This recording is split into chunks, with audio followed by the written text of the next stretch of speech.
So in the beginning, says the book of Genesis, God created the heaven and the earth. And the earth was void and without form, and darkness was upon the face of the deep. And the Spirit of God moved over the face of the waters. And then God said, "Let there be light." And there was light, and it was good, etc., etc., etc. And so goes the opening of one of the most organized and perhaps majestic creation narratives known to us. Now, God creates light. Light is so perennial to existence. What does he use to create light? Sound, speech, divine sound. He doesn't create sound. There is no level of the narrative whereby he perhaps thinks sound into being. Sound, shabda, is already there. We find an analog, a parallel to this wisdom, perhaps much more fleshed out in Indic myth, pertaining to the primacy of sound. I'm Dr. Raj Balkaran, the founder of the Indian Wisdom School, and today we will dive into the mythology of Sarasvatī, this elusive, illustrious goddess who is a face of power. As all goddesses, she's a Shakti, the power of eloquence, artistry, and perhaps sound itself. So I will read an excerpt from the Stories Behind the Poses that was crafted by yours truly for Swan Pose, which somewhat parallels Genesis. In the beginning of time, the creator god Brahma looked out onto the primordial oceans. Again, we have this idea that the oceans are already there. The oceans being a profound symbol of depth, of fluidity, of creativity, of perhaps the unknown, of fecundity, of mystery, of the feminine.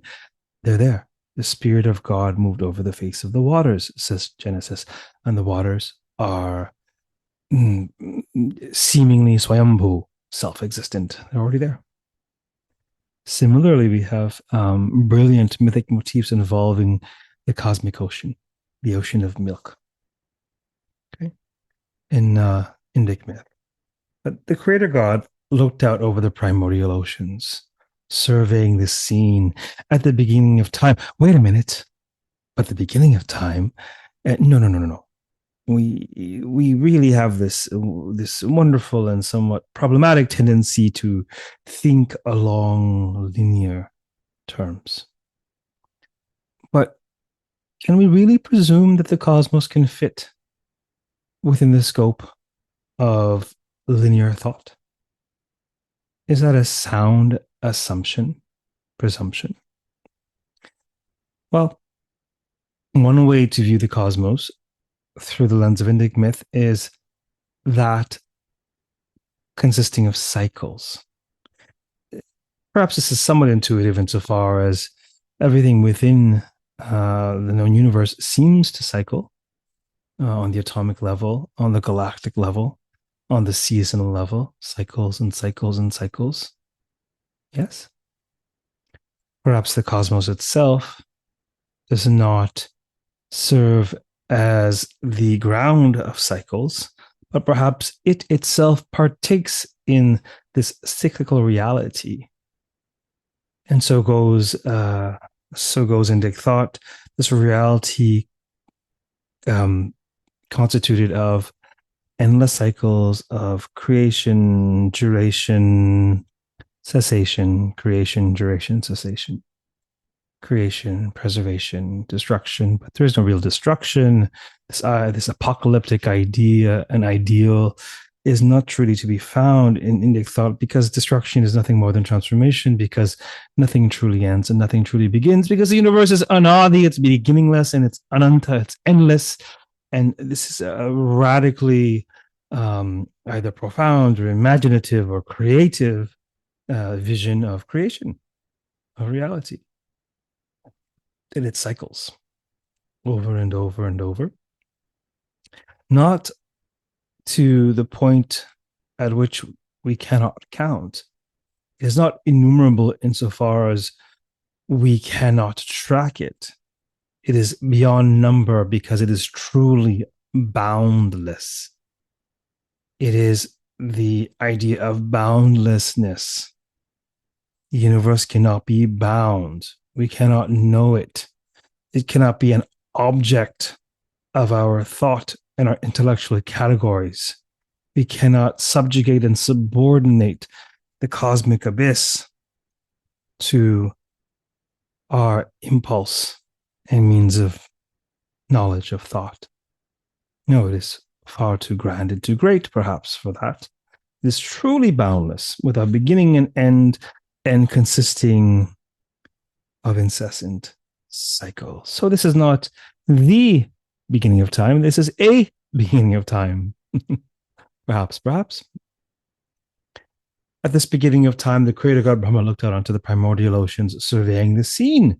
At the end of the previous cycle of creation, all things had been dissolved into the ocean, the cosmic ocean, right? Potential of all things. They had been dissolved by Shiva. Shiva's blissful dance of destruction. What a profound concept that somehow bliss, the Anandamaya Kosha. So goes Indic thought, elements of Indic thought. The Anandamaya Kosha, the bliss body, is the most subtle of our five bodies. Our food body, our Annamaya Kosha. Our food body this is the body that's amenable to probing and prodding and medical science. This body we understand very well, perhaps never before as well as we do in these times in which we live, perhaps at the expense of understanding the mental body, the intellectual body, the energetic body, and the bliss body. Somehow bliss is innate, ananda, somehow being, somehow supreme being is implicated in existence and consciousness and bliss, satchit ananda, somehow bliss being perennial, somehow the pursuit of truth, of the one, somehow spiritual seeking is tantamount to imbibing bliss. Perhaps. But anyhow, this is a glorious image of Shiva erupting in a blaze. This is a very elegant and artistic apocalypse indeed, Shiva erupting in his Ananda Tandava, his cosmic dance of destruction, inebriated in bliss, in order to reduce all things to the cosmic ocean from whence they emerged. And now Brahma is again tasked with bringing forth all things, or at least not all dishes, but all ingredients with which the dishes may be made, figuratively speaking, and maybe even literally speaking, because ingredients come from creation. And so he surveys a scene about to begin the cycle anew. By the power of his will, time and space unfurled before him, but he could not go further than that. The scaffolding of the universe was up, dimensions, as it were, at least the gross dimensions that we perceive. And yet, all there was empty space and empty time, nothing to fill it. He was sort of at a loss as to how to proceed. Perhaps, writer's block times a billion. Moments where the creative force is elusive, is evasive. So, what does he do? Brahma, the creator, takes a moment to himself. He turns inward, takes a deep breath, and expands his consciousness to receive what he could from the cosmic abyss. There's really profound idea that even the gods are subject to a meta-divine realm, a divine realm that's beyond even the gods. That which, we say fate, we call fate daiva, which comes from the gods in a certain sense. Perhaps fate does come from the gods, or fate is propagated by karma. But in a certain sense, even the gods are bound by fate. We see this idea in Greco-Roman myth as well, and in various places. This idea that the individual divinities, however wise, however powerful, however elevated, are nevertheless limited in their purview by the contours of their personality. Because of their specific personality and their specific ego sense, they have a particular perspective. And that sort of stands to reason, right? Can we stand in all places at once? We have this tension as well in Abrahamic mythology, where we see, being itself, I am that I am, being conflated or elided with a personage, with a particular devata or deity in the personage and the proclivities of Yahweh. We see this elision back and forth of a particular specific deity, uh, Indra's ancient Israelite cousin, perhaps in Yahweh. They're analogs in a certain sense. They are both what are they? Thunderbolt wielding masculine deities who govern heaven. We see a particular personality with particular agendas and relationship with a particular people, etc., etc. And then, of course, the Hebrew Bible, like all religious thought, as far as I've come across, has a sense of that, the beyond, the one, the source, the however, shunyata, the emptiness, purusha, the supreme personhood, the atman, supreme selfhood, you know. And so it's interesting that even the deities, when they're individuated form, they are not one with the one. So he takes a moment to close his eyes and connect with the cosmic expanse, right? The field of energy undergirding the cosmos. Every god has a role to play in the cosmic dance, but the scope of the cosmic consciousness that governs all things is mysterious, even to the gods, as Brahma meditates. Inspiration strikes. He opens his mouth, takes in another enormous, ground deep in breath, and he lets out a cosmic sound, the sound Om. There's much to be said about the theology of Om. That perhaps is a story for another day. Suffice it to say, it is a sound that is considered cosmic insofar as it is the human utterance that correlates to the cosmic white noise, if you will. Subtle sound that pervades the cosmos. Okay. Sound is interesting in the Indic context because sound is understood not to pervade air, atmosphere, that which we can hear, but they really had an understanding of vibration pervading space, because sound is understood to pervade akasha, or space. It's related to the space element. It's really a fascinating insight, actually. So he opens his mouth and he lets out a cosmic Om. The sacred syllable pervaded the very corners of the universe. At the end of his utterance, to his utter astonishment, a majestic four-armed feminine form was born of this very utterance. She was glistening, lovely to behold, milky white and shining like 1,000 suns. Great goddess, exclaimed Brahma. Who are you? And how did you manifest here before me? I haven't even created anything. All I've done is utter Om. Om, sweet Om, indeed. Lord Brahma, I am Sarasvatī, divine inspiration. You prayed for inspiration, did you not? Ask and you shall receive. I exist beyond space. I exist beyond time, uncreated and undestroyed by the cycles of creation, duration, and cessation. I am that divine cosmic white noise of the cosmos itself. I am that pulse of potential. Yes. I manifest before you by virtue of your divine utterance, of which I am an embodiment. I am utterance itself. I am sacred sound. I am the sound with which you will create all things. And God said, let there be light indeed. Brahma was delighted to be so inspired by Saraswati and glad to be able to proceed with the unfurling of the universe. The two embraced like peas in a cosmic pod, Brahma and Saraswati, creator and creativity. They communed as one to create the cosmos. Inspired by Saraswati, Brahma uttered a mantra, and then another, and then another, and then another. Mouthfuls of mantras. Yes, he utters with particular intentions and purposes to effect particular changes in the atmosphere. Yes. He utters mantras to create the galaxies, the stars, the planets. Even more subtle mantras are spoken to create the laws that govern creation itself. Right. So this was a divine coupling, if you will. The divine dance resulted in the birth of everything within the universe. When creation was in order to the communion of Brahmā and Sarasvatī, what did they do?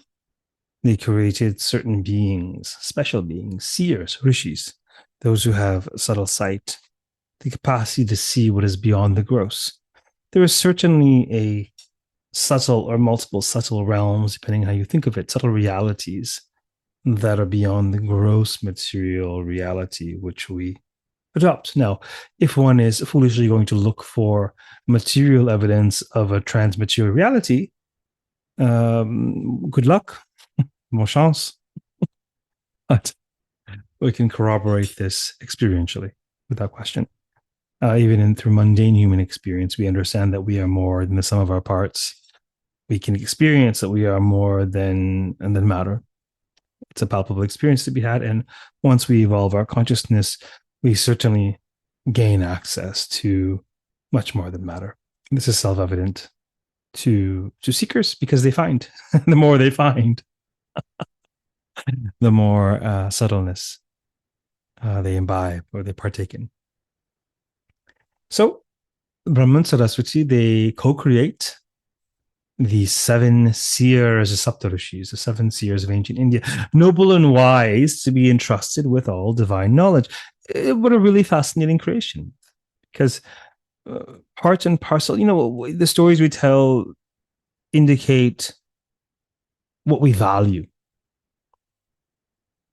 And part and parcel of setting creation in motion is the production and preservation of divine knowledge. The idea that divine knowledge is not only part of the cosmos itself, but its propagation is crucial. Right? So it is a really powerful idea. Yes. So the seven seers were created, to whom would be entrusted divine revelation for the welfare of humanity. Yes. So Sarasvatī, the goddess of learning, she represents artistry. She represents eloquence. Often the patron deity of music, of the arts. She is herself a muse-like figure. Right? She represents subtleness of consciousness, whereby both artistry and spirituality can be discerned. Yes. A crude consciousness can't quite discern such things. Yes. So she schools the seers about the primacy and power of sound. Her lesson is along the lines of, hey, sound is the most subtle and most sacred of the five elements, ye seers. Most dense is earth, of which is born your sense of smell. No particles, no smell, yes? Less dense is water, the medium of taste. What happens in a desert? What happens to your mouth and your capacity to taste? More subtle still is fire, which ignites your sight. No light, no sight. And subtler still is air, which repels the sense of touch. You could feel pressure underwater and temperature, but not quite touch proper functions of the air element. But sound is the most subtle of all, dwelling in the ether element, Yakasha, space. So don't mistake the sound you hear through the air as the totality of all sound. You will have to use your subtle sense, your sixth sense, perhaps, to hear ethereal transmission. The seers were in awe as Sarasvatī taught them how to tune into subtle vibrations. She guided and inspired them to channel the sacred sounds innate to the cosmos. This is a really fascinating idea that sound, shabda, that there are sounds that are innate to the cosmos, and that the divine revelation, the Vedic revelation, is actually a human channeling of sacred sound that is apaurushaya. Apaurushaya means unauthored. That, of course, is human agency involved in the channeling and the recitation and the dissemination and the transmission, but this is that which was heard. It's Shruti. This is revelation. This was received, it was heard, as opposed to, for example, the epics, the Puranas, which is considered Smriti, that which was remembered and therefore Paurusheya of human authorship. Whether that human being is a a semi-divine being such as Vyasa or whomever, a playwright. Nevertheless, it's considered much more crafted, even divinely inspired, but crafted through human agency, versus the idea of the Vedas not really being crafted, but somehow channeled. This is a really fascinating idea. Okay. So Saraswati is schooling the seers to access that transmission, to tune in to these subtle sounds that comprise the cosmos. Right? So she guided and inspired them to channel the sacred sounds and nature of the cosmos. Day in and day out, they received sacred revelations, which they coded in Sanskrit, the Deva Bhasha, at least in the Indic context, the language of the gods. You must memorize the sounds you hear, school Saraswati. For in memory alone will these sacred sounds be embodied and live through you. Writing can exist upon a shelf disembodied, but knowledge memorized cannot be disembodied. Right?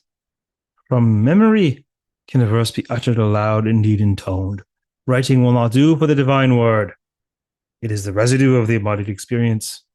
The text is on the tongue, School Saraswati. Inscribe these sacred cosmic sounds within your hearts and minds. Let them purify and nourish you as they will for all who incant them. The seers learned well from Saraswati and codified and preserved her wisdom in the form of the Vedic revelations. They set up student-teacher lineages through which just learning the grace of Saraswati flows to this very day. Saraswati is inspiration itself. Right? This is a principle. However we wish to think about this, a deity, quote unquote, an archetype, an energy, a principle, an aspect of experience, you think of it as you will. Okay. But Saraswati represents or embodies inspiration itself. And inspiration is required for deep learning and artistry, or profundity, or excellence. Indeed, the best of things are inspired. When they are inspired, they take on a hue not entirely of the mundane. We've all had sublime experiences through art. Indeed, so I hope. Right. So she's summoned by poets to serve as their muse and all who engage in study. She's the patron goddess of knowledge, of wisdom, fine arts. Because of her connection with the sacredness of sound, she's especially connected with musical enterprise. In fact, when you're looking even at her visual representation or her iconography, she is most often depicted with two of her forearms holding an ancient Indic stringed instrument called a veena. Yes. She represents subtleness, sattva, the purity of mind required to receive inspiration. Lest you prepare the ground, how can inspiration strike? And if it strikes, how do you perceive it? Can you perceive it? In a certain sense, the sun is always shining, but on the cloudy days, the clouds simply block the light. But it's not that the sun does not shine, it is that you're not able to receive the light of the sun in the same way. Yes. So if we can learn to sort of, a light to the space beyond the clouds, if you will, in our minds, we'll always be able to access the light of inspiration, perpetually abiding there. Inspiration is always there. It's just a question of accessing it, of receiving it. And for this, the mud of our minds needs to be sufficiently purified, pacified, refined. Saraswati is sattva, right? Of the three gunas, the three modes of creation. She is sattva, the mode of goodness, lightness, clarity. Sattva is required to see straight, particularly to see what is subtle.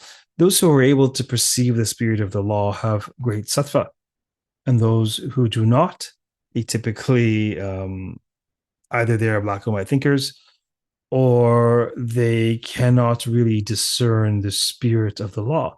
To discern the spirit of the law over the letter of the law, one has to have a certain connection to spirit itself. And this requires a subtleness of consciousness. Yes? It's very useful, especially for studying Shastra, scripture. Okay. The color associated with Saraswati, as you can guess, is white. Right? Many of the Hindu deities, they have a vehicle, a vahana, and the vahana, the vehicle, encodes a great deal of insight pertaining to the deity. What does a swan represent? Right? It's a light white bird that gracefully glides atop the surface of water. Right? This is a hamsa. Okay? There is a great deal of intrigue around this word. It may well more refer to goose, although in Saraswati's iconography, you will always see a swan. There's a reason for that. Okay? They're fabled. The swans are fabled to possess the ability to separate milk from water with their very mouths when they're mixed together. What is this? This is the ability to discern on a very high octave, separate the wheat from the chaff. This is so crucial in our times, especially with loads of disinformation and misinformation and fake news and propaganda and manipulation. Do you have the subtleness to discern? To discern, can you sense when the waters are muddy or someone's selling you some mud pretending it's chocolate mousse, right? She represents a highly refined consciousness that's capable of supreme discernment. This is the function of the intellect, of the buddhi, the intellectual faculties. Ultimate function is discerning the real from the unreal. Okay. The word hamsa is interesting because, Paramahamsa is a great person, but not like a Mahapurusha, a Paramapurusha, a Paramahamsa is a big old swan. It's a great goose. Well, what does that mean? Right? It's an individual who has great spiritual attainment. Perhaps he too rides the swan of Saraswati. Right? This honorific title of Paramahamsa, it connotes a highly refined consciousness, right? We can think of them as embodiments of Saraswati. We can think of them as in touch with the principle, the deity, the energy, the faculty of discernment that we call Saraswati, right? There's an even more esoteric dimension, at least in tantric thought, tantric teachings, with the word hamsa. There's a beautiful meditation at the beginning of the Guru Gita, the sort of song to the guru. And it starts with this. You look at the beginning and the end of a verse of a film, of a list, and it's very, very important. Hamsa Biham. Right? Anyhow, this gorgeous meditation in the Guru Gita talks about the emanation of creation. Right? And the esoteric dimension of Hamsa is situated in subtle anatomy, not your gross body, your subtle body. There's a subtle dimension of creation. There's a subtle dimension to human beings. When illness results from outside, a disease, an injury, or have directly to do with a malfunction in the physical body, modern medicine is brilliant at that. Let's put a stent in someone's heart. Fantastic. When illnesses pertain to toxic emotionality, they're more mysterious and they're difficult to cure. And once they're treated, they often return. Okay, so we have a subtle dimension to our reality, not just our gross body. Yes. So in that subtle reality, the ancients consider there to be three channels, two channels, one channel on each side of the body. Okay, channels that carry energy through the pranic body. Okay, the energy body. There's a masculine right channel, a feminine left channel in everyone, whether they're male or female or neither. And these channels begin at the base of the spine. They wave up. They meet at the heart. They again meet at the third eye. So goes tantric thought.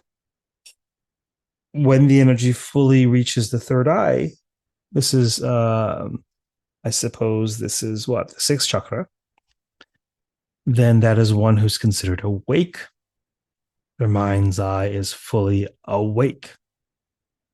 The masculine solar channel is related to the sound hum. It's a masculine sound. And the feminine lunar channel is related to the word sa, hamsa, hamsa. So this is sort of a tantric teaching regarding that word or ideation upon that word as related to these two channels, which ultimately input into the third eye, which corresponds to awakening or acquiring the state of being a Paramahamsa. Right? All by the grace of Sarasvatī. So here are some teachings about Sarasvatī, whose mythology can be elusive, because she herself is an elusive principle, scarcely discernible to many. So, refine your awareness, tune in, and see what you can hear by the power of subtle sound, by the grace of Sarasvatī. Take good care of yourselves until next time, and reach out if I may be of service. Come study with me online, IndianWisdomSchool.com. Okay, bye for now. Namaste.